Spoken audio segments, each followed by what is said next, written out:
Hello, I'm Dr. Lisa Belisle, and you are listening to or watching Radio Maine. Today I have with me in the studio Miranda Rico, who is the Media Director for More Women Surf. Thanks for coming in today. Yeah, thank you so much for having me, Lisa. So I'm interested in More Women Surf because it's an organization that seems to have evolved over time. It seems like it was initially Maine women surf. Yes. And you've now broadened out the mission by starting with a title, actually.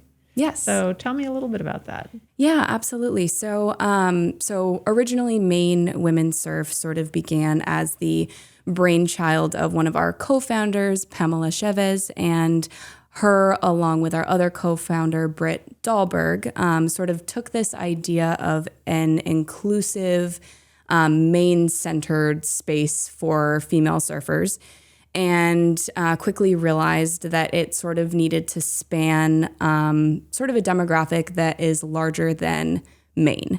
And so thus, Maine Women Surf was sort of reinvented to become More Women Surf, so as not to, pigeonhole ourselves into not being able to reach a broader audience just simply because of the title. My understanding is it's people who identify as women, and it's people who are, you're trying to be very inclusive, sort of across the board, not just Maine and elsewhere, but also really anybody who would like to be part of this organization. Yes, that is correct. So when we were first sort of figuring out how this surf coalition collective was going to look like, our demographic was women and anyone that identified as a woman or any non-binary folk that wanted to be a part of this collective.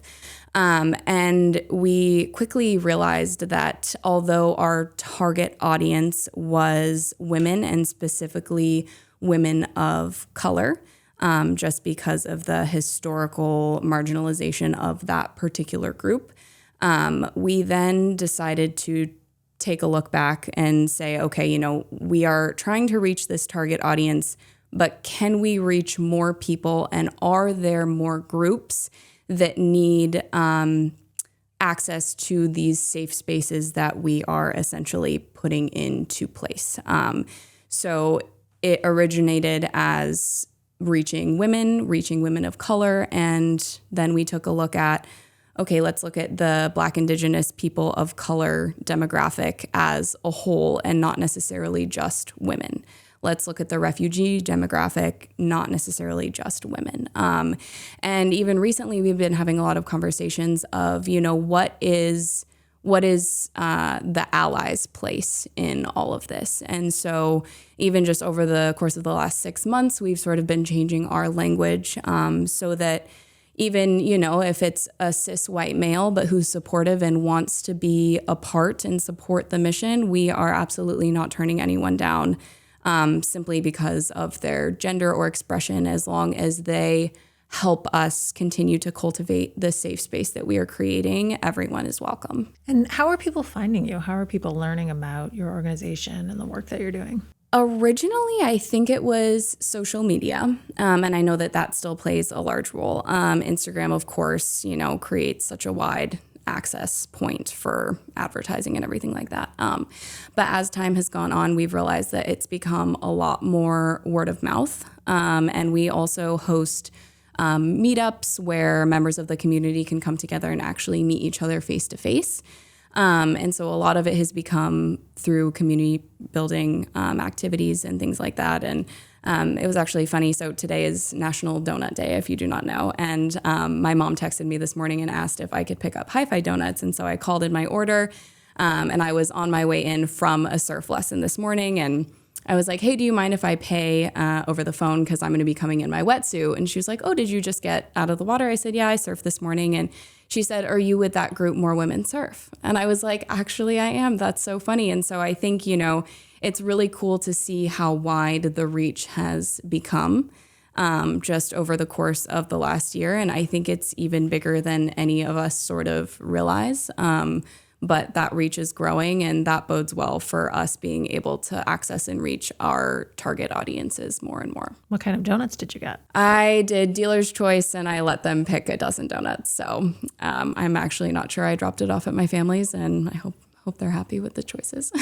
You have a large family that you come from. Yes, I do. I am the oldest of 6 kids, which, saying out loud, I think I've become a little bit jaded to the number 6. And I'm like, oh, it's not that much. But, to kind of the average Joe, if you will, that's kind of a lot of kids. And so I think, people are usually like, oh my God, that's crazy. But to me, it's normal. That's life. And it's a lot of fun. I definitely wouldn't have had it any other way. And I think like my siblings contributed largely to a lot of like who I am and sort of like my natural leadership tendencies. It's a lot of fun. There's never a dull moment at the house.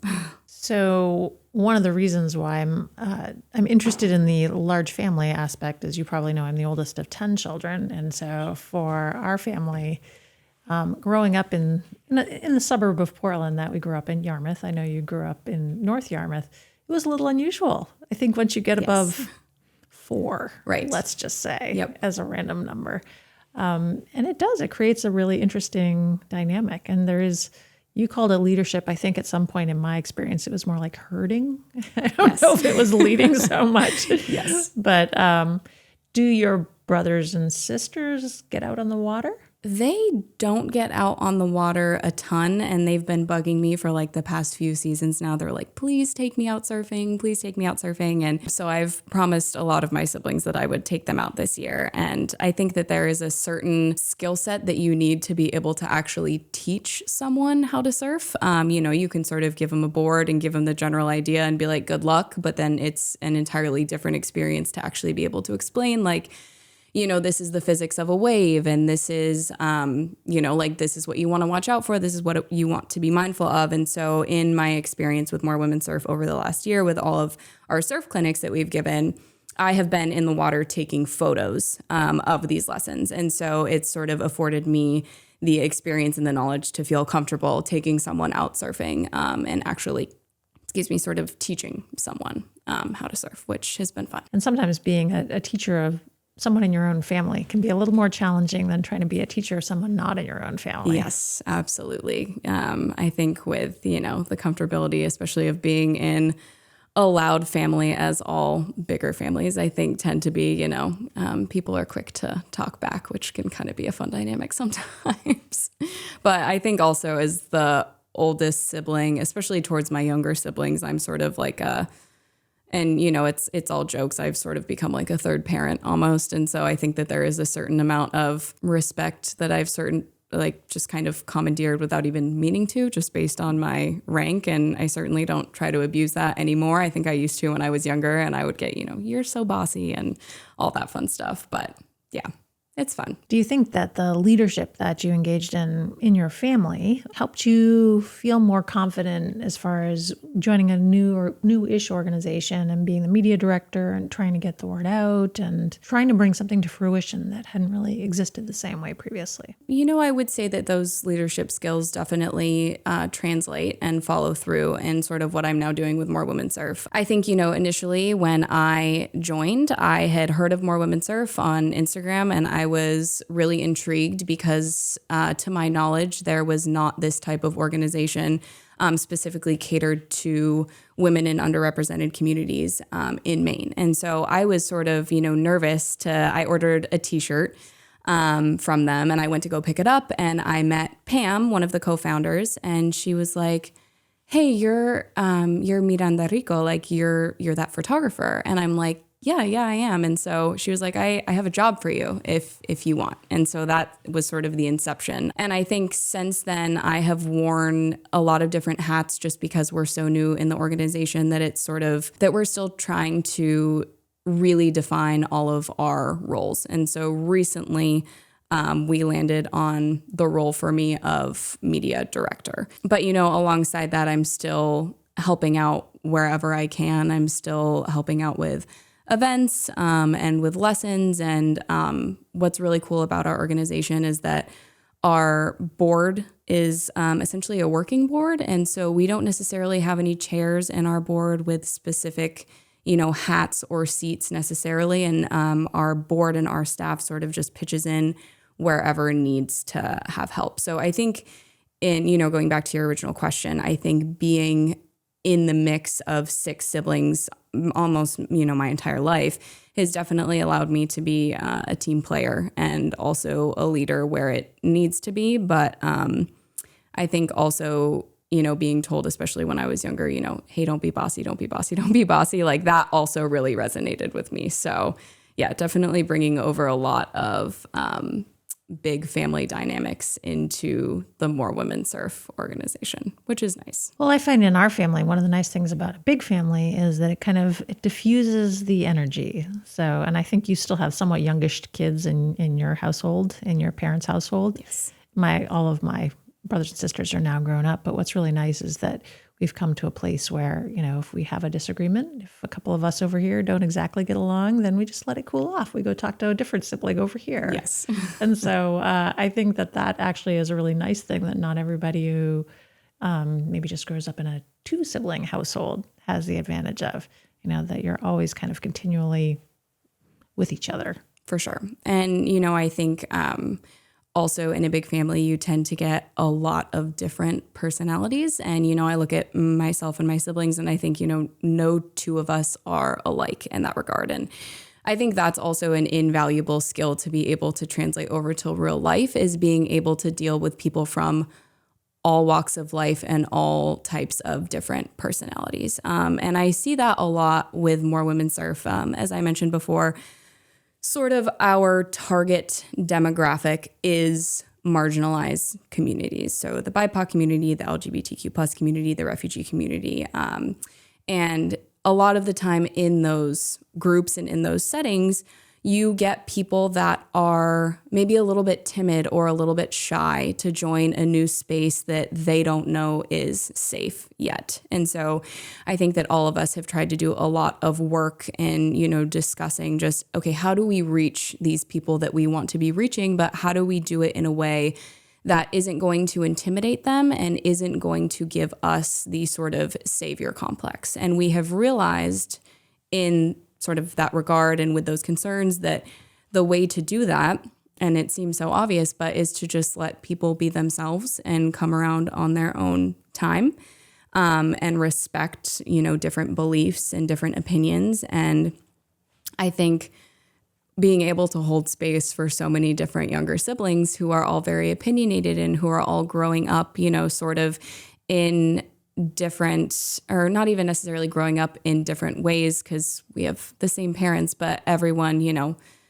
starts to have new experiences and new interests and everything like that. So I think that's yet another skill of being in a big family that has really helped with my work in More Women Surf. Yeah, I mean, I actually think you probably hit it when you first said growing up in different ways. I mean, I know that I grew up in a different way than, the 10th child in the family grew up. Oh, yes. My parents were different. There was a different context.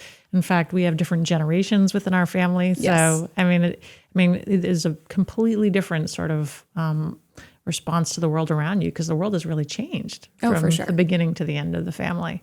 So that's also really valuable, is that you actually hang out with your brothers and sisters and they are representing people who are growing up in a different time and space. And then maybe that gives you a little bit of insight as to people that you're working with. Yes. In More Women Surf. Yes, absolutely. And I see such a huge, cultural generational growth between even me and the sister right underneath me who's 4.5 years younger. And I think that there's a lot more, there's a lot better language nowadays, just, and for lack of a better term, for being politically correct, but then also for being able to hold space and using language as a tool to be able to help marginalized communities feel safer. And so, especially when you get people who are in different races, genders, ethnicities, but socio-economic backgrounds, all of that language comes into play. And I've actually learned so much from my younger siblings about, hey, this is sort of a dead term, or we don't say this anymore. And even though it's sort of hard to be able to keep up on my own with the terms that you should or should not say, or the language that you should use. And so it is really nice to have sort of a younger generation sounding board, not at my disposal, but for my use whenever I need it. And that's been really helpful too. Well, I'm glad you're able to learn from your younger brothers and sisters and not be irritated by them telling you what the right things are, because I know that's not always easy for all of us older siblings. Yes, I think that there was definitely a time where it would have bothered me, but I think once I just accepted that, we come from slightly different generations and there's so much to be learned on both ends, I think that it becomes the information that you can learn from people who are younger than you, and particularly your younger siblings, if you let them, is invaluable. So, growing up in North Yarmouth and then going to Greeley, was there a lot of support for people who wanted to go into photography as a profession? I was definitely an outlier, I think, in my grade. I think about it now, and there were only a handful of people who maybe even talked about going into the arts. And previously in my background, so I grew up dancing. I had danced since from age 8 up and through until college. And so that was sort of my first real passion. I was like, I want to become a professional dancer, and I want to go to school for dance, and I want to dance in companies. And I sort of realized as time went on, I was like, that this isn't necessarily super feasible, or not even necessarily, it isn't a smart career choice, because that was never really on my radar. But I never wanted my passion to start to become like a chore. And I wondered if it would with dance. And so I discovered photography my freshman year of high school, and I really, really fell in love with it. And I was like, you know what, there's so many different components within the realm of photography that I was like, I don't think I'll ever get bored with it. And I don't think that, it's like, even if shooting weddings or sometimes portraits for me starts to feel like a job, I have other creative outlets within my passion that sort of allow me to be able to take little breaks and be able to take steps back when I need to. And so there wasn't a ton of community support when making that career decision. And again, I think that's sort of a generational thing. I think that even just over the course of the last 10 years, the generations coming up have sort of changed the dialogue surrounding what it means to go into the arts as a career, which is really, really cool to see, but it definitely was not always that way. And I just feel really fortunate that I had the support of my family when making that decision, and it definitely was the right decision. So, what type of photography do you like to do? So my passion lies in creative portraiture. So I love working with other artists. So I love working with dancers, with musicians, with even, fellow photographers, sort of any small businesses or artists that are looking to get sort of like branding work done for them. Like, that is the bread and butter of what I do. And so when I fell into this opportunity with More Women Surf, I knew that it would be right up my alley, because it's me getting to utilize my creative lens through which to sort of showcase this collective. And it's also afforded me so many cool opportunities that I may not have had otherwise. And so I have waterproof housing for my camera, and I'm in the water every single surf lesson. And it's been a really cool experience thus far. I know that there are some surfers who will be out year round in Maine despite the weather. Is that More Women Surf, or are you a little more selective as far as the climate? I should say most of the staff members and also a lot of people in the community surf year round. We do not host lessons in the winter for obvious reasons. It becomes a liability, it becomes dangerous. So our surf clinics run from June through either August or September usually. But then the rest of us will keep surfing year round. I enjoy surfing up through maybe December. And then after that, it gets really, really cold. And I'll still go out if there are going to be good waves, but it's like I have to talk myself up. It's a whole thing. It's an ordeal. It takes, 15 minutes to get on your winter wetsuit, and don't even get me started about getting out of it. Like, it's a whole multiple hour excursion. And you have to think about things like safety and staying warm enough. And it's not even necessarily when you're in the water that's the danger. It's when you get out of the water and you have to quickly get dry, get to warmth. So it's a whole different beast for sure. I definitely don't blame people who don't want to do that, because it's just, yeah, it's a completely different world and it can be kind of scary for sure. So what do you think the appeal is for those who are out there most days, even in the winter? So waves are definitely better in Maine in the winter. Maine is unique in that we get storm swell. So all of our waves come from storms. And in the winter and also in the fall, especially with hurricane season, we get a lot better swell. And so the waves are definitely better in the winter is the appeal. But also I think it's one of those things that sort of aligns with the hardened Mainer quality of life in Maine. And so I think people really enjoy the entire process of it. You know, it's sort of like hot yoga is kind of miserable if you break it down, but people do it for the experience, and it's good for the soul, I think.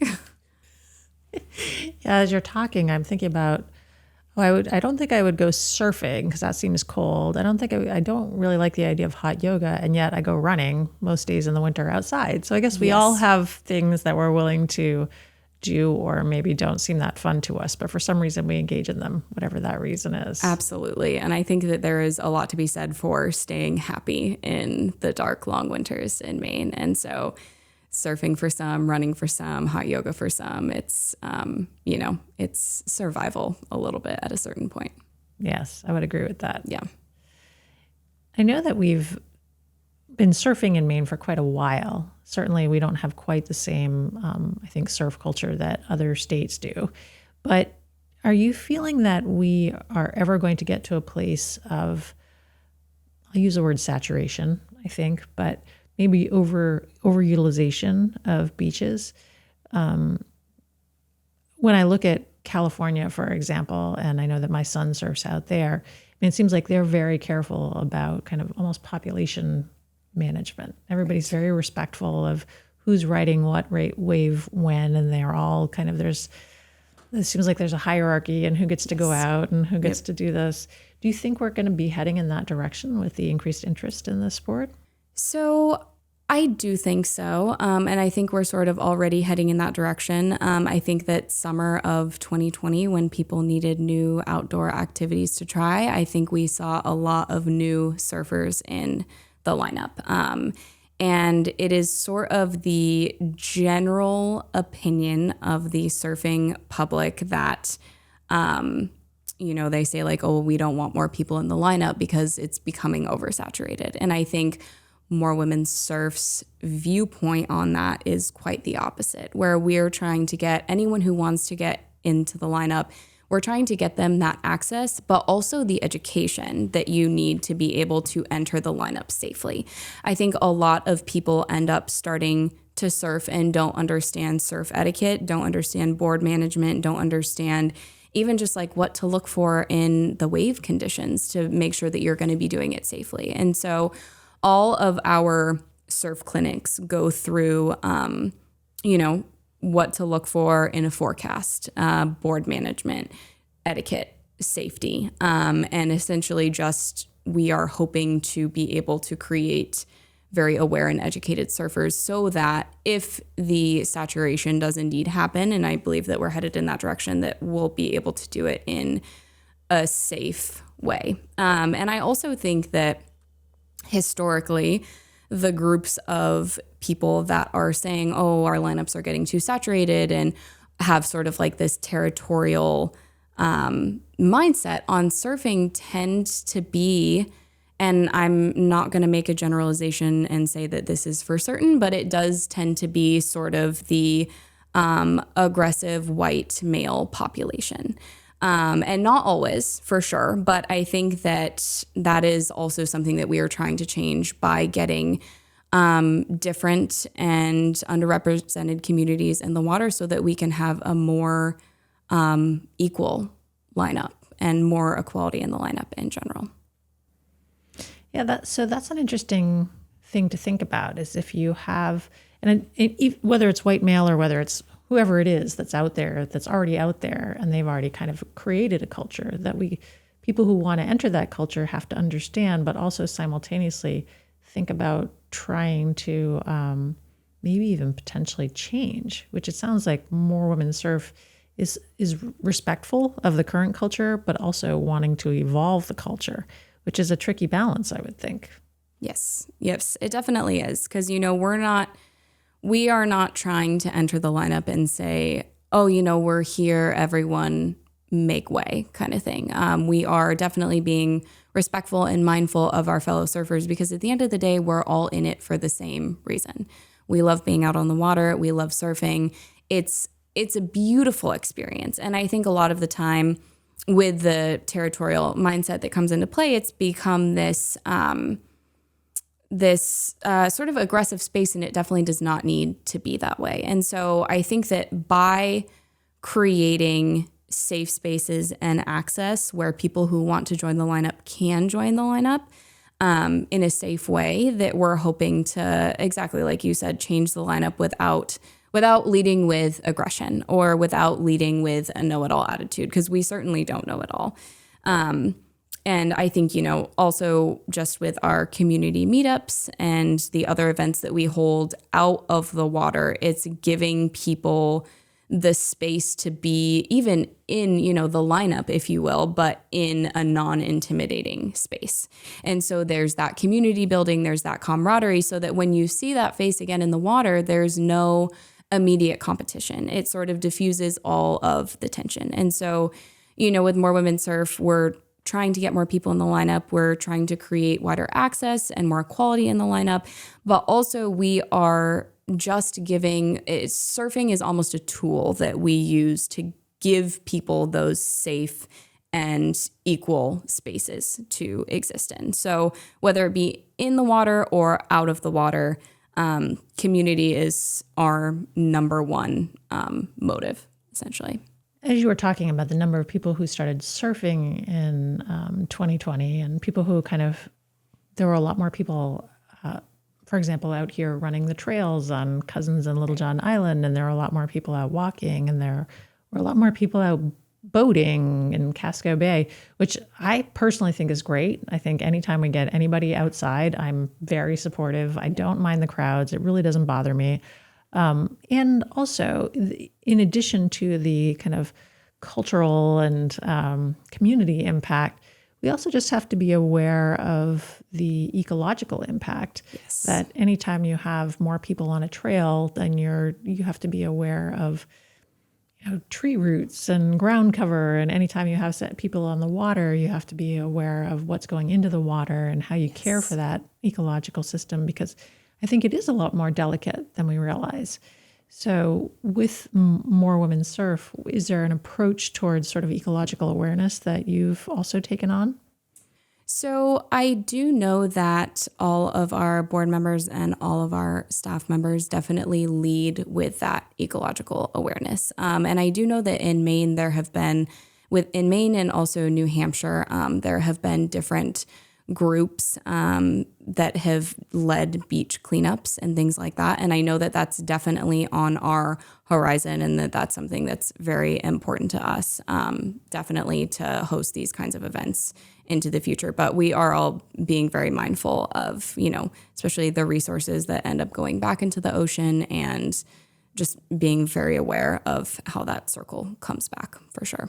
Yeah, I mean, it's an interesting question, because I think some people will say, well, we want to be protective, so we don't want as many people utilizing it. But at the same time, I think if you can cause people to care about the resource, then if you can utilize it in a way that is respectful and is more kind of nurturing and generative, then you probably are being more protective of the environment than if you just say, everybody stay away.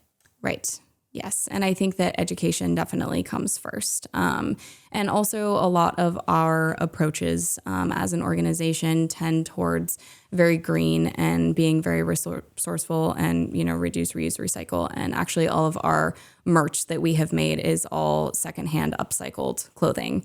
And we also take in a lot of used wetsuits, a lot of used boards that would otherwise be thrown out or put to, other use. And so we're trying to be very mindful of all of those things, because we do realize at the end of the day, we are bringing in a lot of people. And so how to manage, certainly, yes, the crowds, but what can we be doing to make a larger environmental impact as well? I believe your family is originally from Arizona. Yeah. How did your family end up in Maine? So it has been a lifelong dream of my mom's to live somewhere in New England. And so as she tells the story, she was so sick and tired of living in the desert and having to deal with 115-degree heat from May through October. And she was flipping through one of her medical journals that comes in the mail every month. And as she describes it, it sort of landed open on a advertisement of Maine, essentially, like a tourism advertisement for Maine.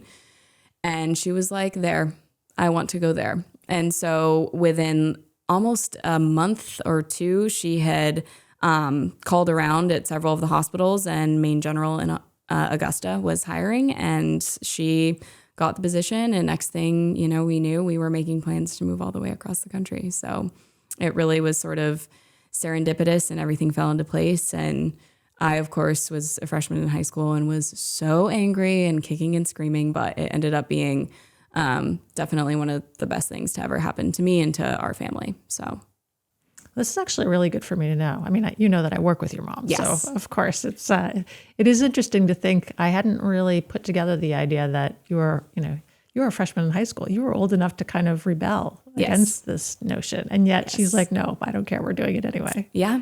Yep. And I think, at a certain point, it was for the greater good of our family. She also was like, we needed to switch things up. Like, we were falling into a pattern and life was not headed in the direction that I wanted it to. She was like, I never envisioned us in Arizona as a family. And we had spent 13 years there. And so she was like, it was time for a change. And she was willing to take the risk, and which I really admire, because I can only imagine, how hard that would have been, and how much it would have sucked seeing your freshman in high school be upset about that. So yeah, I think everything happens for a reason, and our move to Maine was definitely for a reason. So, I mean, I should say to you, I think that your mother is a very bold woman, and as a fellow female physician and also in a leadership role myself, it is not an easy thing that your mother is doing. Yeah. That and sometimes I'm not sure that we always know,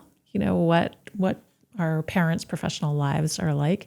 So I give your parents, both of them, but particularly your mom, so much credit for being like, we're going to be self-determined here. We're actually going to make this step. And not only that, but to uproot her entire professional career and kind of make this big change in a place that, she doesn't have any connections to. I mean, that's pretty courageous.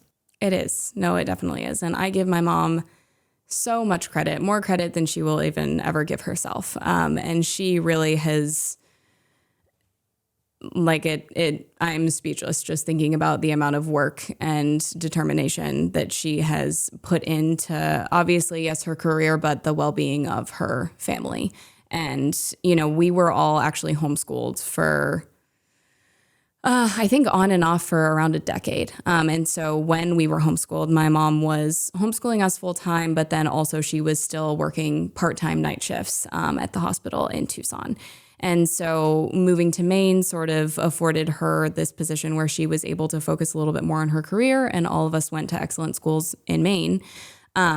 But her determination and relentlessness for, doing what is best for the family above all else, it didn't stop, and it continued, and it never ceases to amaze me. And I'm glad that you give me the opportunity to actually reflect with you about your mom. Because I think sometimes when I think about creating safe space, I think about the space that, for example, my mother needed to create for me and for women of my generation, and her mother needed to create for her and women of her generation. And the fact that we're actually not that far removed from a lot more people being really marginalized for a very long time. Oh, yes.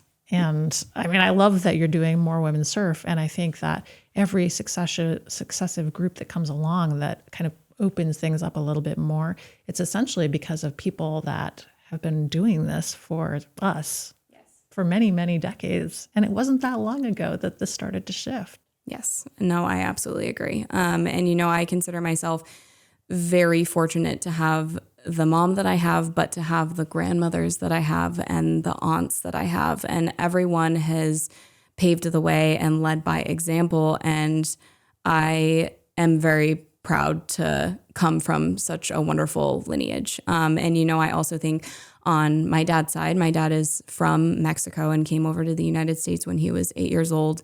And seeing my abuela and how much she has had to pave the way for her family and her children to create a better life for them. It's really amazing what the strong and determined women of the past have done for us and what I will try to continue to in order to pay it forward. And so, we touched upon earlier just the language in which we talk about marginalized communities has evolved and changed so much, even just over the last decade. And it really is so beautiful to see. And, I think with More Women Serve, it's tough sometimes because we may get frustrated at times that we're not reaching our ideal target audience. And so, we're asking ourselves the questions like, how do we reach the refugee community? How do we reach the Black, Indigenous people of color that are, first generation coming to the United States? And I think that it can be a little bit discouraging at times when we're not reaching those groups. But at the end of the day, it's so important to take a step back and realize that we are still doing the work that we are set out to be doing. And even though it may not be exactly where we want it to be just yet, seeing the impact that we have made even in just the last year and a half has been something quite amazing. And so we're really excited to continue to strive to be able to reach these marginalized communities.